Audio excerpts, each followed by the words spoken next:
అనంతపురం జిల్లా తాడిపత్రి పట్టణంలోని పెనానది ఒడ్డున అతి పురాతనమైన దక్షిణ కాశీగా పిలువబడే శ్రీ బుగ్గ రామలింగేశ్వర స్వామి ఆలయంలో కార్తీక మాసం చివరి రోజు మరియు అమావాస్య కావడంతో శ్రీ బుగ్గ రామలింగేశ్వర స్వామి ఆలయంలోని శ్రీ కాశీ విశ్వేశ్వరునికి అర్చకులు భస్మాభిషేకం నిర్వహించారు। ఈ కార్యక్రమం కాకర్ల బ్రదర్ సహకారంతో జరిగింది।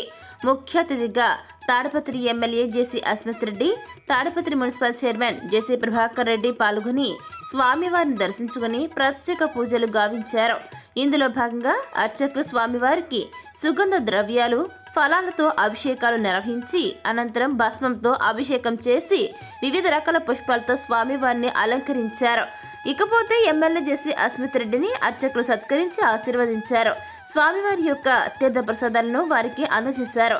పెద్ద ఎత్తున భక్తులు ఆలయానికి చేరుకుని స్వామివారిని, అమ్మవారిని దర్శించుకుని కాశీ విశ్వేశ్వరుని భస్మాభిషేకం కార్యక్రమాన్ని వీక్షించారు। అనంతరం ఆలయానికి విచ్చేసిన భక్త జనానికి కాకల బ్రదర్స్ అన్నదాన కార్యక్రమాన్ని ఏర్పాటు చేశారు। ఈ కార్యక్రమంలో ఆలయ అర్చకులు శంకరయ్య శర్మ, గిరి శర్మ, చంద్రశేఖర్ శర్మ, నందుస్వామి, రామకృష్ణ శర్మ, మహేష్ శర్మ, రవి శర్మ, గంగాధర శర్మ, ఆలయ కమిటీ సభ్యులు పరేష్, చంద్రశేఖర్, చందు తదితరులు పాల్గొన్నారు।